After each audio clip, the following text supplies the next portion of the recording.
is Laura Phillips. I'm a clinical neuropsychologist at the Child Mind Institute.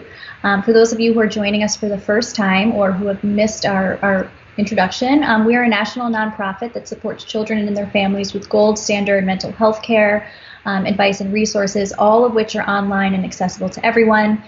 Now, during the coronavirus crisis, our telehealth resources include diagnosis and treatment of mental health and learning disorders, 30-minute phone consultations, bereavement and grief support, remote neuropsychological evaluations, and that's just a sampling. So please visit us at childmind.org/telehealth to learn more. Today, I'm going to be spending some time talking to you about how to engage your younger kids at home during the coronavirus crisis. So I'll answer your questions about that, as well as anything else that you'd like some information about. Please post your questions in the feed, and we'll also be posting some links that include helpful resources on childmind.org.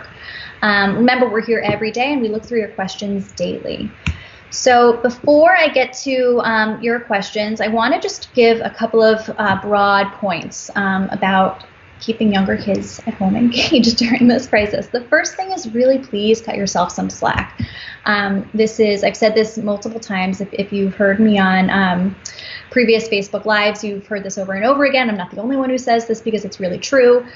This is a really challenging time. It's an incredibly challenging time, and it is completely unprecedented.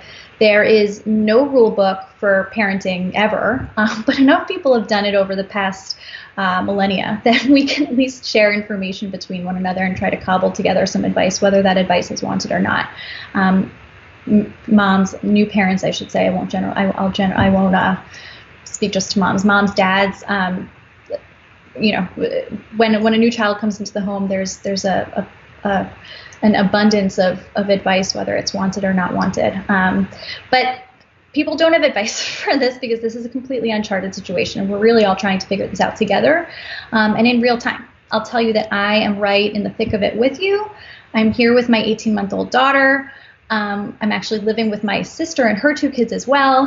She has a 4-year-old son, a 14-month-old daughter, with my 18-month-old daughter. And there is no number of degrees in child development and behavior that prepares one to be on lockdown 24 hours a day with 3 young children. So please give yourself a break. Give your kids a break. Take a deep breath. Know that you are enough, and just cut yourself some slack, please. The second big point is that everything you're feeling right now is real and valid and understandable. It's okay to feel stir crazy. It's okay if all you want to do is go to a deserted island and be completely by yourself. It's okay if you are already planning a vacation with no one else in your family. As soon as we're allowed out of our houses, all of those things are okay to feel. And if you loosen up your boundaries a little bit right now, that's okay too. It's okay if you skip the last few pages of a book when you're reading at night because you really just need to get to bed yourself. You can hide your son's drumsticks in the cabinet if you need a couple of days without constant drumming. Even the most amazing parents get burned out, and it's okay to acknowledge that these are some really hard moments. And the third thing is, especially when we're talking about very young children, nearly every experience that a very young child, and we're talking specifically about infants, toddlers, and preschoolers, has the potential to be an educational opportunity. Their brain was built, the human brain in general was built to learn, but young children are constantly learning through everyday experiences, through their interactions with parents, through their interactions with siblings, through play. Every opportunity really is an opportunity for them to learn something. So take the pressure off yourselves to feel like you're educating your children, because you are, just by engaging with them and creating opportunities for them. A couple of other big points are structure. Everybody, every single clinician who has done a Facebook Live has really talked about the importance of structure. Young children thrive on structure, routine, consistency, predictability. It gives them a sense of predictability. It gives them a sense of security, the ability to anticipate what's coming next, the ability to feel as though they're in control and their environment is stable. So that includes making sure you're sticking with regular meal times, with regular bedtimes, you're going through your normal pre-bed routine and ritual with them. And beyond that, really trying to build structure into the day. So for young children, especially those who are used to being in daycare or preschool for most of the day, waking up at 7 o'clock in the morning and having an open-ended block of time to fill can be really intimidating. So, and they don't have the executive functioning capacity to engage in the type of planning and organization just to manage the idea of a full day. So really help them structure it. Set aside blocks of time for different types of play. It'll help your child feel more grounded. It'll also help your day feel more manageable if you're it's much easier to deal with blocks of time as opposed to just thinking about a huge chunk of a day. When we talk about play, I think it's important for parents to know that there are different types of play, and all different types of play are important for a child's development. So make sure that you're providing your child with, I call it a balanced activity diet. So you're including opportunities for free play, opportunities for outdoor play, opportunities for sort of physical rough and tumble play safely, opportunities for quiet time and story time and sensory play. And I would say in the quarantine lifestyle, I am like pretty vigilant about screen time in my house, but in the quarantine lifestyle, screen time is a type of play.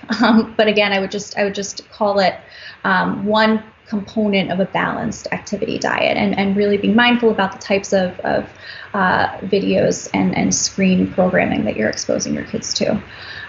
So with that, I'm going to pop into a couple of questions, and I see that one question has already come through. How much time does a 5-year-old need for schoolwork?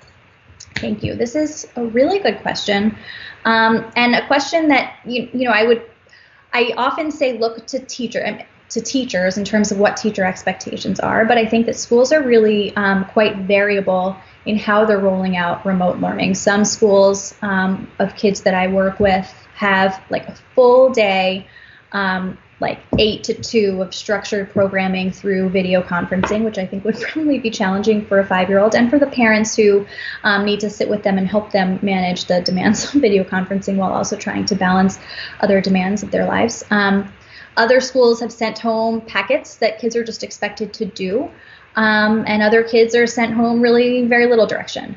I would say, again, for 5-year-olds are learning from so much of just their experiences. So I don't know that you need to really focus on beyond what the school is sending home. I don't know that you really need to focus on giving them like structured 30 minutes of blocks of reading and spelling and math and writing. I think trying to think about, it's also important to think about the developmental expectations in terms of a 5-year-old's attention span.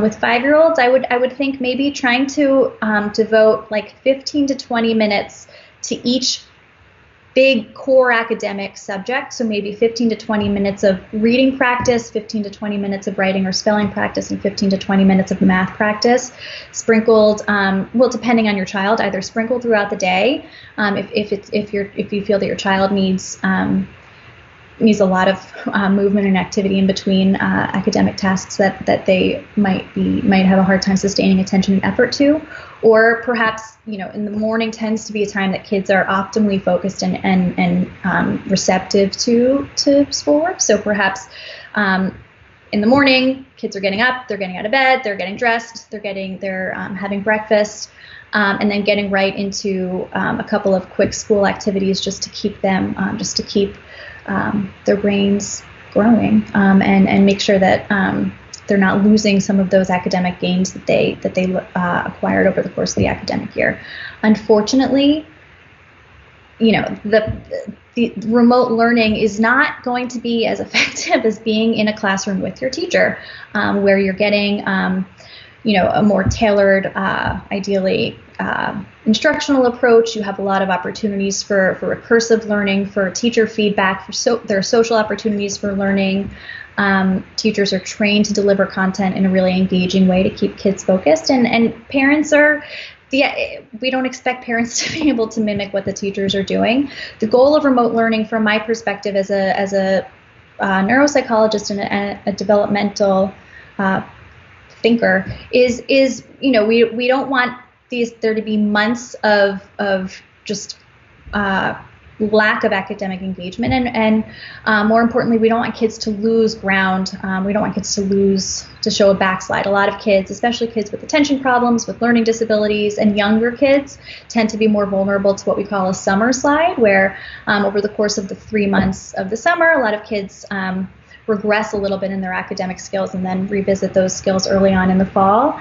If that summer period turns into 6 or 7 months, that's a huge amount of regression. So I think the goal really should be to provide opportunities to practice the skills that kids have been learning. A 5-year-old has been learning over the course of kindergarten, but it doesn't. I think spending hours and hours on academic work, it's not going to be effective because he's going to lose interest.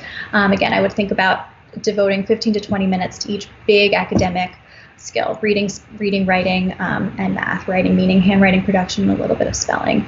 And the other big thing is that there are, kids can learn really critical both academic and non-academic skills through all of the activities that they engage in. So doing chores, cooking with mom and dad, those are taking a nature walk. Those are all opportunities to practice language skills, to practice planning and organization skills, to talk about number concept and measurement. So all of those interactions are educational, even if they're not traditionally found in a classroom setting. So we should, I think, during these circumstances, we need to move out of the rigid way of thinking about children's academics and education. So there's another question. My teen is struggling with the importance of schooling and thinks they will not be graded and just be passed. How can I help reinforce while being understanding of his feelings? High school. I think this is particularly, it's challenging for all students of all ages, but high schoolers are losing, I think, a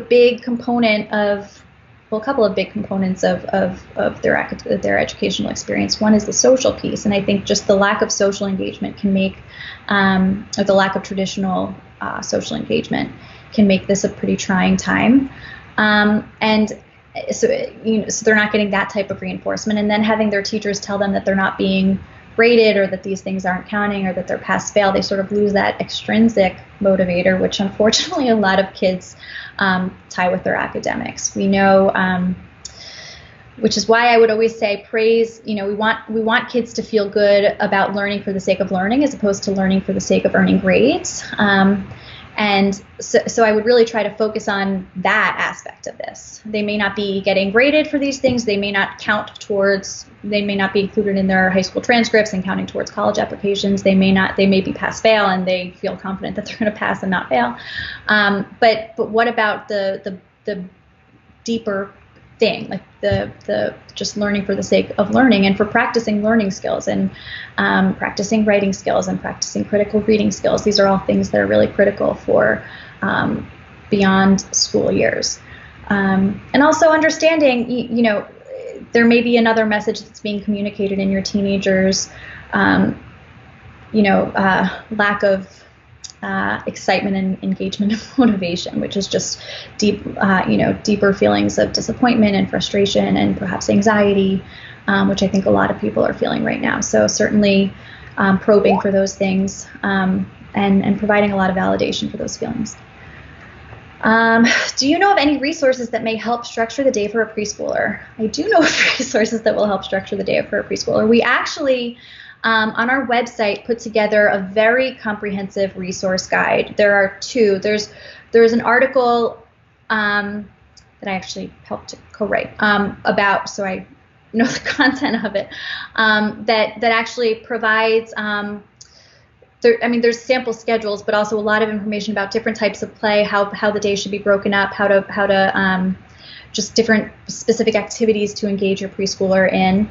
And I believe, and we can link that. And then there's also a larger resource guide that has a lot of recommended books that encourage rhyming and other pre-literacy skills, and books that help kids learn about numeracy and other basic concepts like shape and color and things that preschool curricula tend to focus on, along with resources like activities that parents can be doing at home with their kids, like exploring. Like a ton of museums and zoos have online tours available for free to families, and Read Aloud's available for free to families, and Cosmic Kids has really nice yoga programming and dance activities and other physical movement things that can be done even within the confines of an apartment. So we can link, we'll link the resource guide and the preschool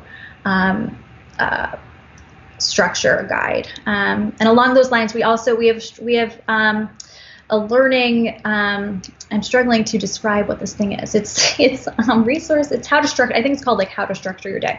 So we have how to structure your day for your preschool students, and we also have for K through 2, 3rd through 6th grade, 7th through 9th grade, 10th through 12th grade, and college age. So for families with kids across the age span, we have a lot of information about how to help structure the day and set your kids up for success in remote learning.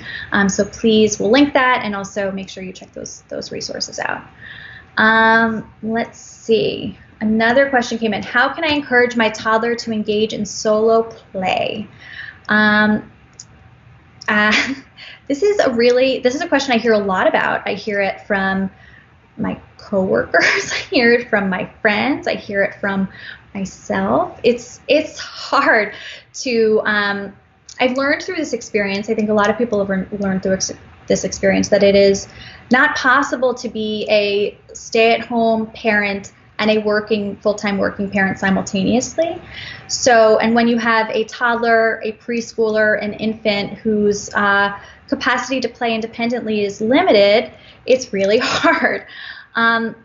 We have to be appropriate with our expectations. Very young children, infants, toddlers, preschoolers have very limited capacity to attend. Their attention spans just aren't very long. So with a 1-year-old, we would typically expect them to have an attention span of about 1 to 3 minutes focused on one activity, and then perhaps being pulled off by something in their environment. By 2, it might be about 5 to 6 minutes.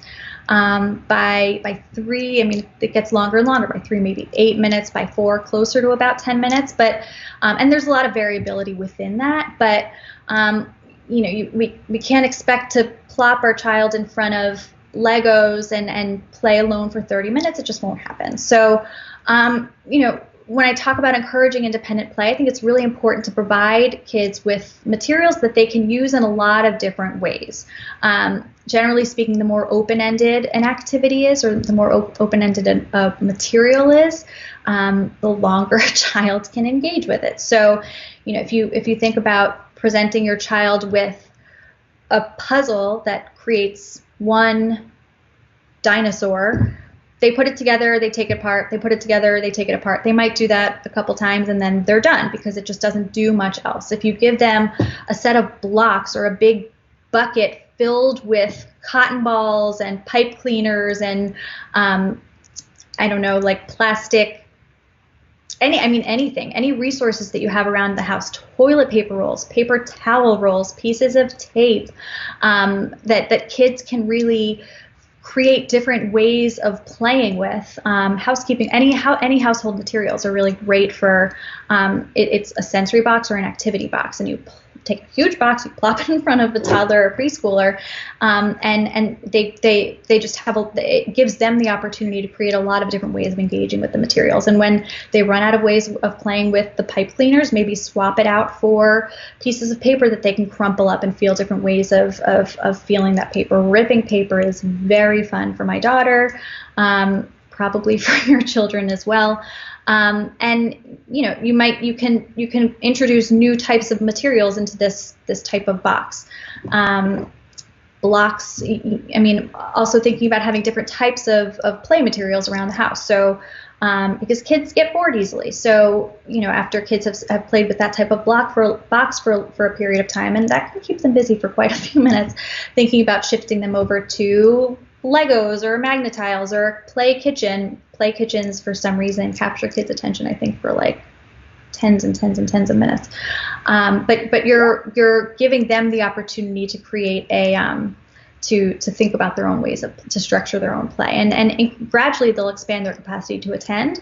But we also have to bear in mind that cognitively they're just not there yet, so they do need your support both to create the opportunities to create the types of play, and to provide encouragement and labeled praise about what they're doing, and talk about what they're doing so they're hearing language and building vocabulary around their activities. Let's see, we have just a few minutes left, so I'm going to pop to a couple more. How can I get my kids on board with game nights? They seem to just want to watch TV. I love the idea of family game nights. And these sorts of family activities are really important. They're important for promoting bonding among family members, for stimulating conversation, for encouraging teamwork, for modeling and practicing other really important social skills. And it also creates a really nice tradition or ritual that creates comfort and familiarity for kids. And it gives people something to look forward to if they're on board with it. But sometimes kids aren't always on board with the idea of family night, especially if they're in the middle of binge watching something on Netflix. So I think it's important to choose a night and a time that works for everyone. It might be easier these days than under normal circumstances when you might have to contend or compete with sleepovers or baseball games, because everyone at least is captive. You have a captive audience. But you might even still struggle. So I think in order to build enthusiasm, giving each family member the opportunity to choose a game, that could mean we play 2 games and each sibling has an opportunity to choose a game that night, or you rotate week by week. But I would, within the context of having everyone have an opportunity to choose, you do want to make sure that the games are within each child's developmental capability. So like Battleship, if your older child chooses Battleship and you have a 5-year-old, it may not be fun for your 5-year-old who doesn't know how to play, or he may play in a way that doesn't satisfy your older child's desire to play that game. So I like to allow choice, but there should be some limits put on that really allow every child to engage in it effectively. Turn off technology during game night, and that means for parents too. Kids do pick up on the signals that their parents are sending out. So if a parent is constantly checking their email or turning to their phone every time the phone pings, we have to think about the message that sends to our kids. Even if that's not the message that parents intend to send to their kids, we feel the pull to be on call all of the time, unfortunately, by our job. So what to you is just you being a responsible employee might signal to your child that you're just not as interested. And so why should he be interested if dad's not interested? So the rules that apply to the kids to put the phones away, to turn the TV off, etc., apply to parents as well. Parents are really important models in that regard. Be enthusiastic. Be excited. Bring food. Kids go where food is. And don't expect perfection. It might take a little while for kids to fully come around. But I think your enthusiasm is contagious. It will turn into their enthusiasm. Thank them at the end of the night, which may sound silly, but tell them how much fun you had. Tell them how much you are looking forward to the next game night that you guys are going to have. If they feel that it's fun and meaningful for you, it'll be fun and meaningful for them. So I think that those are some tips for family game night. We have a couple of minutes left, so I'm going to get to just one more question. I would like to get my kids to help with basic household chores. They're very distractible, and I struggle to keep them on task. Any ideas? Chores are so important. Also have really important developmental benefits. Empathy, sense of responsibilities, sense of teamwork, increased independence. It helps kids to feel competent, and then translates into self-esteem. But getting kids to do chores might not be that easy, especially if it's not something that they're accustomed to. That's just become a part of their day and their routine from the get-go. I think with really young kids, with toddlers and preschoolers, you can really try to capitalize on their enthusiasm. Toddlers and preschoolers love to help, which isn't always helpful. Sometimes, when my daughter wants to help to pour water in her cup, it ends up making a much bigger mess than it would have if I just pour the water myself. But we're teaching her how to do these things independently, and also communicating to our kids that we trust them to do these things. So yes, I think that providing opportunities to do chores, even if we know it's going to take longer and be much messier, and we have, I think, much less tolerance right now for things that are frustrating. I think it's still important to provide those opportunities, but to do it in a developmentally appropriate way. So think about choosing chores that are well within your child's realm of capability. So that might include, having your preschooler clear his plate at the end of the day. That doesn't mean he's cleaning pots and pans and cooking rice over the stove or unloading knives from the dishwasher, but things that are a little bit more developmentally appropriate, putting clothes in the hamper, helping to set the table, clearing the table at the end of a meal. I think it's important to keep expectations low. Young children are not going to do a perfect job, and they, again, will probably make a mess in the process, but stay positive. I think when we criticize kids for the way that chores are done, this works with spouses also, they are less likely to want to do it. Whereas if you thank them and try to focus on what they do well, with specific labeled praise about what they do well, they're more likely to feel good about it and to feel motivated to continue to helping out moving forward. Work side by side with them. So model, scaffold, encourage, praise, and that also communicates that this is something we're all doing. We're all contributing to this as a family. Consider how you look at chores. So if you're always moaning that I have to go do the laundry, you're sending messages that these are things that are burdensome and not enjoyable, as opposed to really framing it as we're all a team and we do things to help each other out. I think giving kids choices is really important. So perhaps having a list of chores that are appropriate for your child and giving him or her a chance to choose on a daily basis what 2 or 3 things I'm going to do today to help the family out, or perhaps having a chore wheel that rotates on a weekly basis, so that it gives kids an opportunity to learn about different chores, to learn different skills that will then contribute to their own independence, and also to learn about what we do to contribute to a working family. Making it a part of the regular routine. This is and not a favor to you, it's an expectation. So you making your children dinner isn't a favor to them, it's an expectation. It's what you do as a caretaker of your child, and having kids help out with chores around the house is just part of what we do as a member of a family. And listen when kids complain, because people like to be validated for their complaints, and there may be some valid reasons why kids may not like certain aspects of chores, and so I think that if you can listen to what they are resistant to and try to problem solve around it, you might get them on board for other things that are a little bit less aversive to them or more within their realm of capability or interest. But they're important. I think the big thing is just really to make it an expectation from the get-go. I always stay away from paying for chores. We know that when there are tangible reinforcers for certain things, children just they lose intrinsic motivation and the sense of pride and accomplishment that they might otherwise develop from doing things. So I really try to discourage payment for things like chores. So that's what I would say about that. We're about to wrap up. I want to thank everyone for joining me today. I hope that this was helpful.